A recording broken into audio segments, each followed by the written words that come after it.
जय गुरु जी, शुक्राना गुरु जी, अनंतम अनंतम शुक्राना गुरु जी। संगत जी, आज सत्संग सुनाने से पहले मैं आप सबका शुक्रियाना करना चाहता हूँ, क्योंकि आप जो सत्संग शेयर करते हैं उससे सारे गुरु परिवार को बहुत सारी प्रेरणा मिलती है और सत्संग के माध्यम से उन्हें अपने सवालों के जवाब और अपनी परेशानियों के उपाय भी मिलते हैं। इसी तरीके से सत्संग शेयर करते रहिए, ये बहुत बड़ी सेवा है और मैं गुरु जी का आभारी हूँ कि उन्होंने मुझे ये मौका दिया कि मैं आप सबको यह सत्संग सुना सकूँ। अगर सत्संग सुनाते वक्त कोई गलती हो जाए तो उसके लिए माफ़ कर दीजिएगा। संगत जी, यह सत्संग गुरु जी के एक प्यारे भक्त का है, जिसमें उन्होंने अपनी एक बहुत बड़ी घटना का वर्णन किया है और जिसमें उन्होंने गुरुजी के साथ उनके अनुभव को शेयर किया है। तो सत्संग को स्टार्ट करने से पहले हम गुरुजी का मंत्र जाप करेंगे। ओम नमः शिवाय, शिवजी सदा सहाय। ओम नमः शिवाय, गुरुजी सदा सहाय। संगत जी, भक्तजन कहते हैं 2015 में मेरी सबसे बड़ी बेटी, जो उस समय 19 साल की थी, में पहली बार एक अज्ञात बीमारी के लक्षण दिखे जो उसे 7 साल तक परेशान करती रही। वह कॉलेज के दूसरे वर्ष में थी जब बीमारी ने उसकी नाक में एक दाना उगने के रूप में हमला किया। उसे कुछ दिनों तक तेज बुखार रहा और आईसीयू में रखा गया, जिसके बाद न्यूयॉर्क के अस्पताल के डॉक्टरों ने दाने की बायोप्सी करने का फैसला किया। बायोप्सी से पता चला कि यह बीमारी जानलेवा थी और मुझे अपनी बेटी को कॉलेज से निकालने की सलाह दी गई। अगले 4 महीनों में 6 बायोप्सी की गई, फिर भी कोई पुख्ता निदान नहीं हो पाया। एक दाना उगता था लेकिन यह कैंसर नहीं था। इस बीच मेरी बेटी का लगभग 50 पाउंड वज़न कम हो गया और वह लगातार कमज़ोर महसूस करने लगी। फिर उसका वज़न फिर से बढ़ने लगा और उसकी नाक में दाना उगना बंद हो गया। डॉक्टर असहाय महसूस कर रहे थे और केवल उसकी स्थिति पर नज़र रखते थे। मैंने प्रार्थना की, मंत्रोच्चार किया और अपनी बेटी को कई तरह की थेरेपी करवाई। अगले कुछ सालों में जबकि उसकी बीमारी का निदान नहीं किया गया था, वृद्धि कैल्सीफाइड हो गई और उसे सांस लेने में समस्या होने लगी, क्योंकि उसने नथुने का आकार बदल गया था। और वर्ष 2021 में मेरी बेटी को साइनस संक्रमण हुआ जो ठीक नहीं हुआ। उसे सिर दर्द और जुकाम था और बहुत अधिक भीड़ थी। न्यूयॉर्क अस्पताल के डॉक्टर ने बायोप्सी का फैसला किया। उन्होंने एक दुर्लभ बीमारी का निदान किया जिसके बहुत कम दस्तावेज मामले थे और उसका कोई इलाज नहीं था।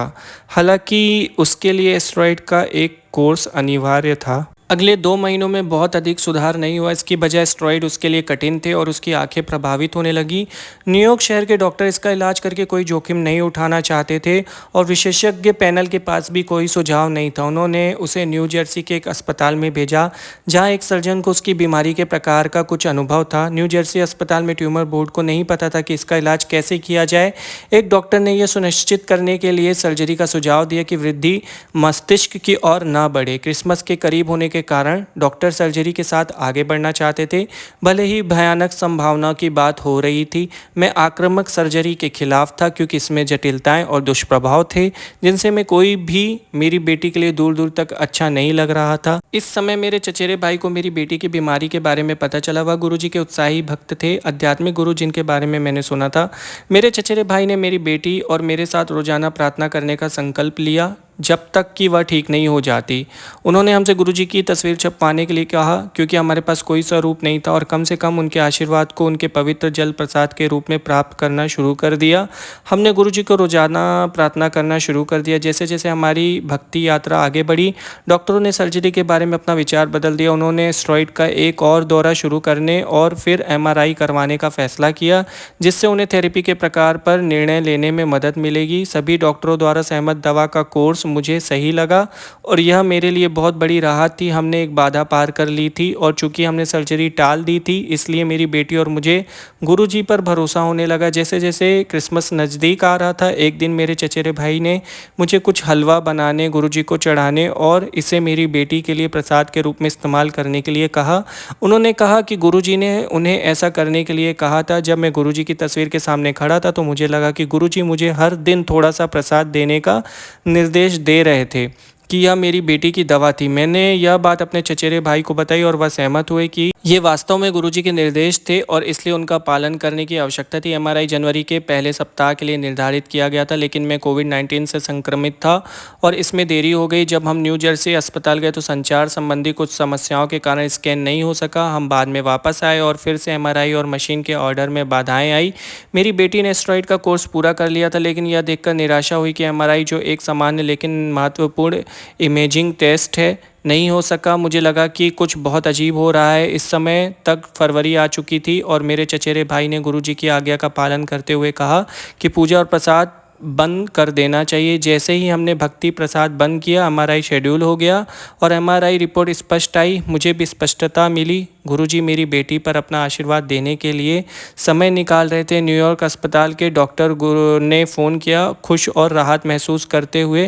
डॉक्टर ने कहा कि बीमारी ठीक हो गई है। शुरू में झिझकने के बाद उन्होंने अब मेरी बेटी के मामले की जिम्मेदारी संभाली और मददगार बन गई। उन्होंने मेरी बेटी को नाइस के NYC के विशेषज्ञों के पास जाने की सलाह दी, जो दुर्लभ बीमारियों के साथ काम करते हैं। न्यू जर्सी के डॉक्टर ने अपना सिर खुजलाया और कहा कि हमें वापस आने की ज़रूरत नहीं है। उनमें से किसी को नहीं पता था कि मेरी बेटी की हालत में कैसे सुधार हुआ है, लेकिन हम जानते थे कि वह गुरुजी के आशीर्वाद के कारण था। उनकी कृपा से उसकी नाक पहले से बेहतर है, नाक की हड्डी टेढ़ी नहीं दिखती और मेरी बेटी ने अपने इलाज के अगले चरण पहले ही शुरू कर दिए हैं। हम जीवन भर के लिए गुरुजी के भक्त बन गए हैं और उनके आशीर्वाद के लिए आभारी हैं। जय गुरुजी, शुक्राना गुरुजी। बहुत ही डिवाइन, बहुत ही प्यारा, बहुत ही ब्लेसफुल सत्संग था अंकल जी। आपका बहुत बहुत शुक्रिया सत्संग शेयर करने के लिए।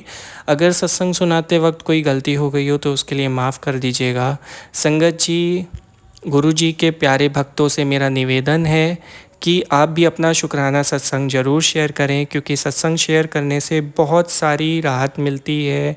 गुरुजी हमें बहुत सारा आशीर्वाद देते हैं, बहुत सारी ब्लेसिंग्स देते हैं।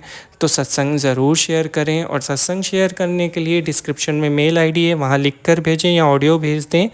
हम उसे अपने चैनल के माध्यम से ज़रूर शेयर करेंगे। और ऐसे ही गुरुजी के डिवाइन सत्संग सुनने के लिए गुरुजी के चैनल को सब्सक्राइब करिए, बेल आइकन नोटिफिकेशन को भी ऑन करके रखिए ताकि सत्संग के अपडेट्स आपको मिलते रहें। आज के सत्संग को हम यहीं विराम देते हैं गुरुजी का मंत्र जाप करते हुए। ओम नमः शिवाय, शिवजी सदा सहाय। ओम नमः शिवाय, गुरुजी सदा सहाय। गुरुजी की कृपा आप सब पर बनी रहे। जय गुरुजी, शुक्राना गुरुजी।